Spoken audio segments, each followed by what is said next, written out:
Bueno, amigos de este canal, son las 10 de la noche y vamos a hacer un nuevo video para proseguir con este emprendimiento de rudimentos de una sencilla praxis forense. Hoy la idea es tratar sobre la importancia de los conceptos y su vinculación con la práctica. Bueno, antes que nada y después de todo, para proseguir con la cuestión, siempre me olvido de decirlo. Sería interesante que se suscriban aquellos que les interesan, y los que no les interesa, suscríbanse igual. Entonces me ponen un pulgar para abajo por si estoy diciendo algún disparate y ustedes así lo consideran. Bueno, los conceptos. ¿Qué es un concepto? Un concepto es la representación mental de algo, no así la definición. La definición es, sin embargo, un enunciado que define o determina de una manera exacta el concepto. Como nosotros hablamos de ciencia, porque como decíamos en la cápsula anterior, el derecho es una ciencia, fundamental que se manejen los conceptos, porque esto también está muy relacionado con la práctica. Una vez, esto me hace acordar a un examen de navegación, en donde el alumno estaba rindiendo, y en una parte le tocó hablar del buque. Entonces, en este sentido, el alumno dice, bueno, se entiende por buque a toda construcción flotante. El profesor lo mira y le dice, mire mi amigo, un corcho también flota y no es un buque. Claro, porque un buque no es una construcción flotante simplemente. Un buque es una construcción flotante destinada a navegar. Y no solo es una construcción flotante destinada a navegar, sino que es una construcción flotante destinada a navegar y que navega. Porque si es una construcción flotante destinada a navegar y que no navega y está atado al muelle, ya no se considera abordaje en caso de que haya algún choque, por lo cual, porque se lo considera artefacto naval y no buque, etcétera, etcétera. Las repercusiones prácticas que tiene el no conceptualizar las cosas es de una importancia esencial. ¿Y esto por qué? Porque estamos hablando de ciencia. La ciencia es el conjunto de conocimientos verificables objetivamente, que conlleva una metodología de estudio y una sistematización de sus hipótesis y sus principios. La ciencia requiere exactitud, porque la ciencia es exacta, no es absoluta, es exacta.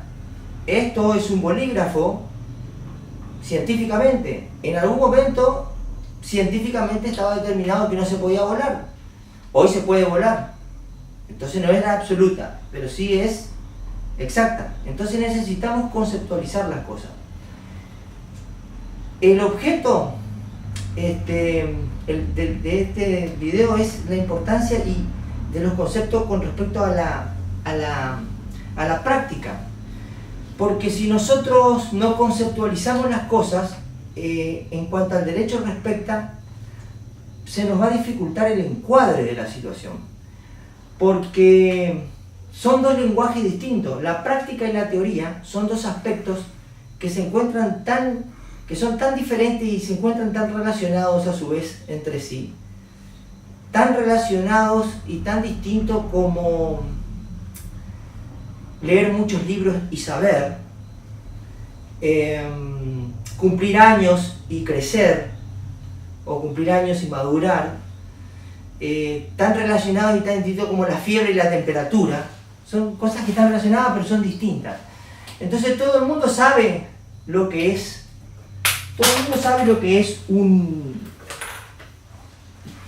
lo que es el Estado, por ejemplo. El Estado no paga los sueldos. ¿Qué queremos decir cuando decimos que el Estado no paga el sueldo? Y no estoy hablando del estado de ebriedad. Sabemos lo que es el Estado, pero nadie conceptualiza el Estado como la nación jurídicamente organizada, por ejemplo, qué sé yo. Entonces, ¿qué pasa acá? ¿Cuál es la importancia en cuanto a los conceptos y la práctica? La práctica, según Alsina, conforma un código verdaderamente no escrito. Sin embargo,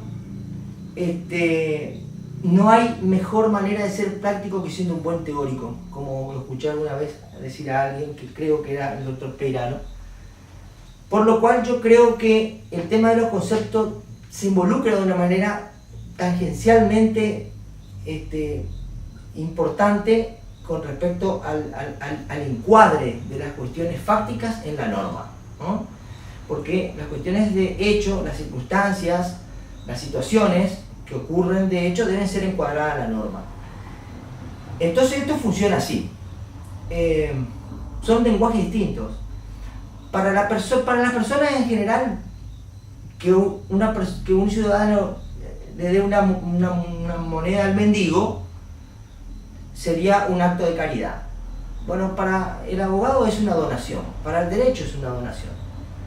Entonces, no existe el empacho, existe la infección intestinal, no existe el catarro, existe la secreción.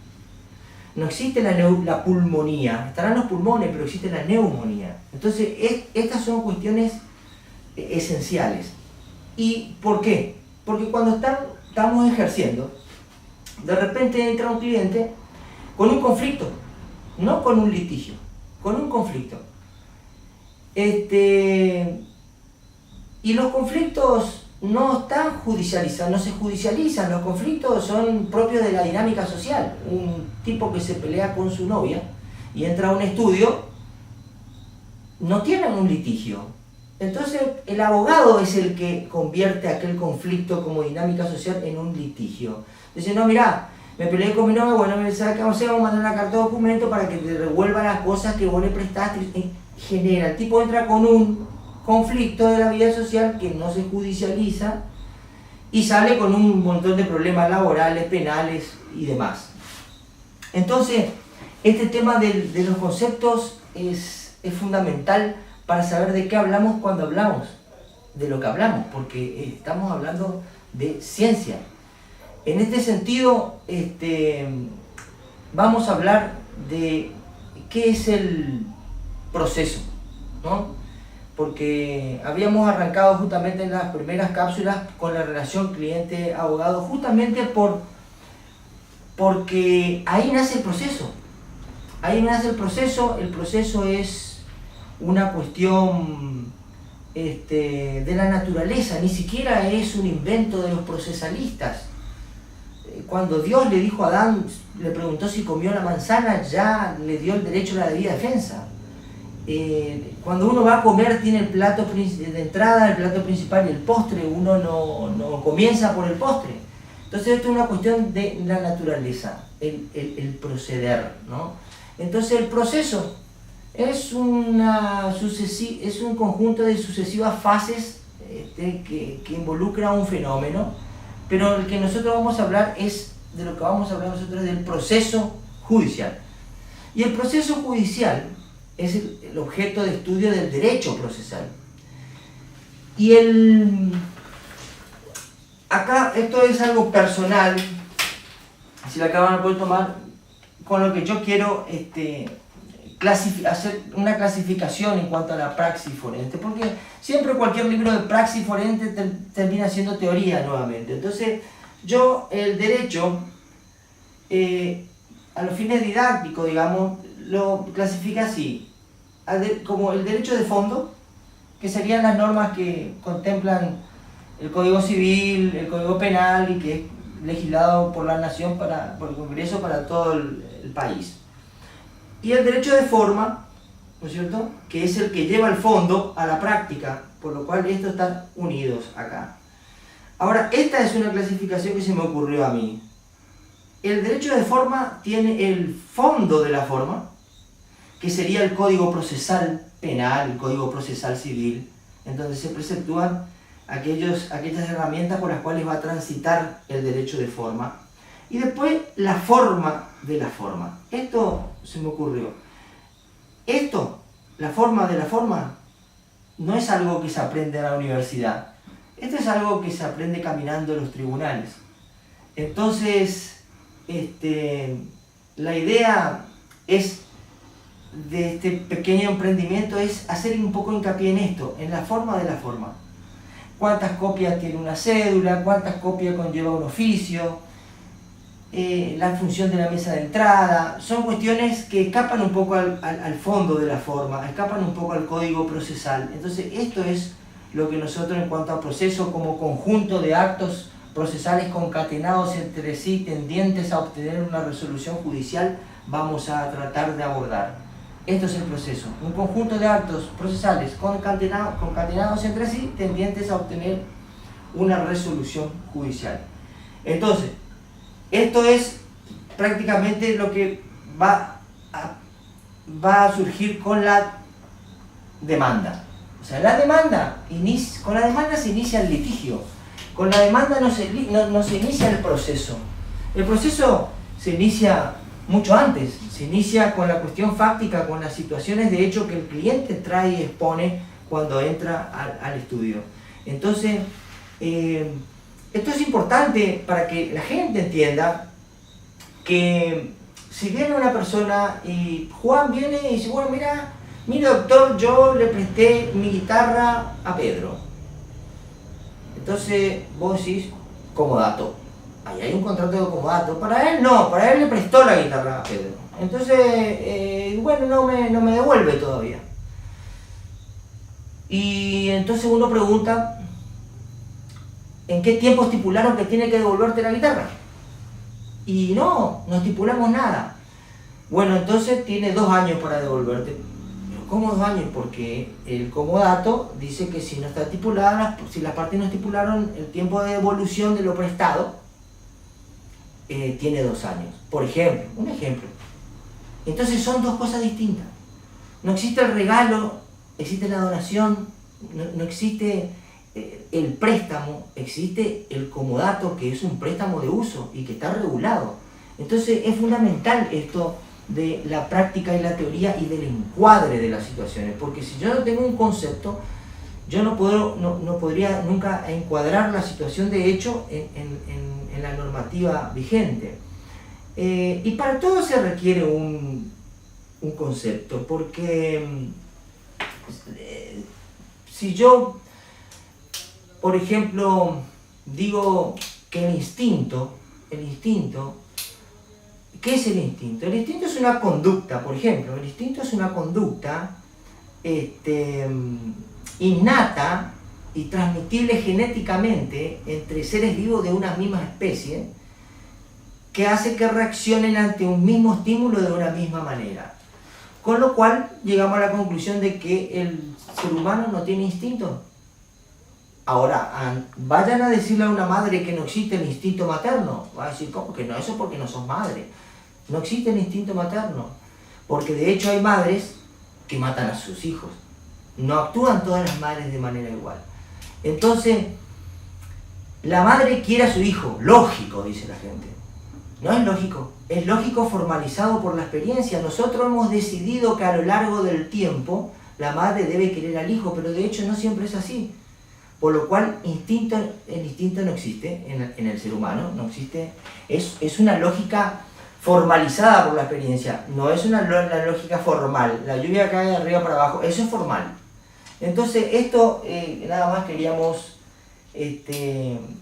dejar plasmado un poquito esto de los conceptos y también de la interpretación, porque las leyes deben ser interpretadas y esta cuestión de la interpretación no es una facultad propia de los jueces nada más, también interpreta las leyes el ciudadano común, interpreta el abogado, y existen diferentes tipos de interpretación. Porque si yo leo la Biblia y me dice que el grano debe morir para que nazca la planta, y bueno, si yo lo tomo literalmente seguramente voy a ir a ser un germinador, pero si lo tomo en su espíritu y en su esencia, bueno, debo morir para nacer, seguramente, porque todo aquel que cuide su vida la perderá y todo aquel que se aferra se perderá y si la gana, la ganará.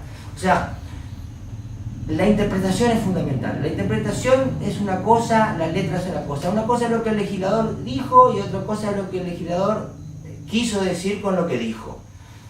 Por eso hay que conceptualizar. El concepto es abstracto para entender el mundo. Nadie nunca vio un 3 caminando, un número 3. lo que se ve es el símbolo que representa el 3, pero el 3 no está ni siquiera dentro de nuestra cabeza de manera fisiológica.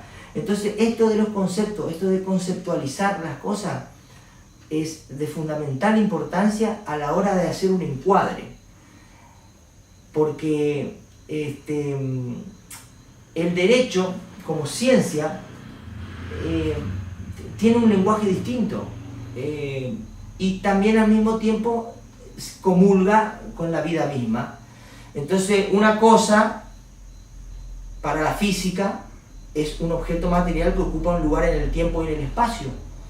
Sin embargo, para el derecho, jurídicamente hablando, cosa ya es todo objeto susceptible de apreciación económica o de valoración pecuniaria. De manera que un cascote sería una cosa para la física, pero si con ese cascote, por decirlo burdamente, San Martín le rompió la cabeza a Belgrano, bueno, y está en un museo detrás de un vidrio con alarma, bueno, ya no es una cosa desde el punto de vista físico, ya es una cosa desde el punto de vista jurídico, porque ya vale dinero y demás, ¿no? Y susceptible de apropiación por el hombre y demás. Entonces es necesario conceptualizar, cuando hablamos de ciencia, conceptualizar y definir, ¿no? Porque como dijimos anteriormente, es una representación mental, es el concepto, pero la definición ya es el trazar los parámetros dentro de los cuales se va a definir lo conceptualizado. Y el concepto o la definición, en sentido estricto,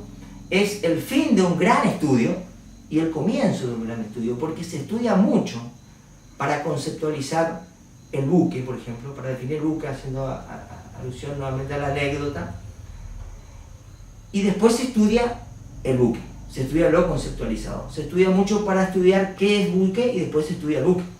Entonces es el fin y el principio de un gran estudio. Esto es simplemente lo que quiero dejar rápidamente plasmado acá en cuanto a la importancia de los conceptos, porque de ciencia hablamos, y su vinculación con la práctica en cuanto al encuadre de las situaciones fácticas o de hecho en las normativas o en los preceptos legales. Para ir terminando la cuestión, voy a dejar acá plasmado que en el próximo video, en la próxima cápsula, vamos a abordar la demanda. Cómo la demanda como escrito postulatorio que da inicio a un litigio, ¿no? El proceso ya comienza antes con la consulta, con el encuadre y la atención de las situaciones y circunstancias que de repente todo el cliente viene a exponer en un estudio. Después sí, la demanda ya da inicio al litigio. Así que vamos a ver después la demanda y la demanda de un juicio ordinario y la estructura del proceso ordinario, que es el proceso civil por autonomacia, digamos. Así que en la próxima vamos a empezar con la demanda este tema de los conceptos yo lo quería dejar un poquito claro porque si bien es cierto no hace a la práctica, a la sencilla praxis forense que nosotros en realidad con este canalcito estamos tratando de difundir, es necesario que los que se recibieron o que los abogados sepan cómo funciona esta cuestión del derecho, cómo funciona la prueba. Del dicho al hecho hay un largo trecho, dicen, aunque a veces el camino es derecho, porque uno no gana ni pierde un litigio por lo que dice, sino por lo que prueba. Y acá, por ejemplo, hay una cosita que quiero decir muy rápidamente, porque la otra vez estuve mirando cuando tuve un expediente al hacer un alegato, y advierto que la contraria no contesta a la demanda. Yo era demandante, estábamos del lado del demandante, el otro estaba parado del lado del demandado. Y no contestó la demanda, porque quiero dejar esto claro. Muchos seguramente lo saben, otros no importa. Yo quiero dejar esto, quiero hacer una pequeña aclaración. En un litigio, cada una de las partes prueba lo que afirma, no lo que niega. Si yo niego todo y no afirmo nada, no tengo nada que probar. Si yo demando a Juan porque le presté 10.000 pesos y no me devolvió, y Juan dice, niego eso, él no tiene que probar que yo no le presté. Él no tiene que probar eso, porque él lo negó. Ahora, si él dice, sí le devolví, bueno, tiene que probar eso, lo que él afirma, porque la gente cree, incluso mucho tiempo, allá lejos y hace tiempo, yo también estaba en esta situación, de que si el demandante dice, me chocaste el auto y me lo rompiste, y sale 10.000 pesos y me lo tenés que pagar, yo tengo como demandante que probar eso, ¿ok? Y si el demandado dice, niego que eso haya sucedido, él tiene que probar que él no me rompió el auto. Y no, él no tiene que probar que no me rompió el auto. Yo tengo que probar que él me rompió el auto. Él simplemente lo niega. Ahora, si él dice, yo no te lo rompí, te lo rompió Juan, o Pedro, o fulano, eso tiene que probar. Si yo le presto 10.000 pesos y digo que él no me devolvió y él niega, el demandado niega, el demandado no tiene que probar su negativa. Ahora, si él dice en la contestación de la demanda, sí te pagué, entonces mi préstamo queda aprobado. Yo no tengo que, porque al sostener que sí me pagó, queda automáticamente acreditado el préstamo. Y él tendría que probar que me lo pagó. Pero la negativa no se prueba. No se prueba la negativa, se prueba lo que uno afirma. Eso uno prueba, no lo que uno niega. Entonces veo muchas demandas, de hecho, que se dedican a controvertir todo y cada uno de los términos del demandante y no afirman nada y traen testigos, informativas para probar qué, si no tienen nada que probar, si no afirmaron nada. Simplemente se limitaron a negarlo. Entonces esto de la dinámica probatoria, esto de la carga probatoria dinámica, que en determinados momentos del proceso se encuentra en cabeza de una de las partes y en otros en otra, tiene mucho que ver también en el tema del ejercicio de la profesión, que en su momento cuando hablemos de prueba vamos a ver, pero conceptos, muchachos, hay que tener conceptos. Así que la próxima vamos a hablar de la demanda y cómo surge, prosigue y se desarrolla y termina el proceso ordinario, ¿no? Que es el de daño y perjuicio por lo general, ¿no? Hay otros también, pero es el proceso ordinario. Bueno, esto es todo por esta vez. Vamos a ver la próxima, la demanda entonces, y nos vemos en la próxima, amigos de este canal.